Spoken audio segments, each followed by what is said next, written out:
பூங்காட்டு திரும்பமா அடுத்த வர எபிசோடில் பார்த்தீங்க அப்படின்னா குமரன் வந்து எப்படியாவது ஆனந்தி கிட்ட தன்னோட காதலை சொல்லணும் அப்படின்னு சொல்லிட்டு ஆசைப்படுறாரு. அவங்க அண்ணன் பார்த்தீங்க அப்படின்னா இந்த மாதிரி ஆனந்தியை காதலிச்ச விஷயம் குமரனுக்கு தெரியாது. ஆனால் குமரன் வந்து அவங்க அண்ணன் கிட்ட வந்து ஆனந்தி வந்து எனக்கு பிடிச்சிருக்கு, அவங்கள்ட்ட காதலை சொல்லலான்னு இருக்கேன்னு சொல்லிட்டு சொல்லியிருப்பாரு.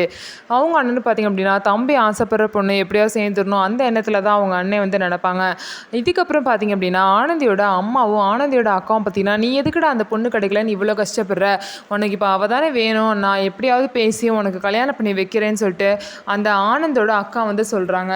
உடனே சொன்ன மாதிரியே பார்த்தீங்க அப்படின்னா போய் ஆனந்தியை வந்து மீட் பண்ணுறாங்க. ஆனந்தோட அக்கா பார்த்தீங்க அப்படின்னா போய் ஆனந்தியை பேசி இந்த மாதிரி என் தம்பி வந்து உன் மேலே ஆசைப்பட்றான், உன்னை கல்யாணம் பண்ணிக்கணும்னு ஆசைப்பட்றான்னு சொல்லிட்டு சொல்கிறாங்க. நான் தான் ஏற்கனவே அவர்கிட்ட சொல்லிட்டேனே, திரும்ப திரும்ப ஏன் இதை பற்றி பேசுகிறீங்க, எனக்கு கல்யாணத்துலேயே இஷ்டம் இல்லை, இந்த மாதிரி பேசிட்டு என்கிட்ட வராதிங்கன்னு சொல்கிறாங்க.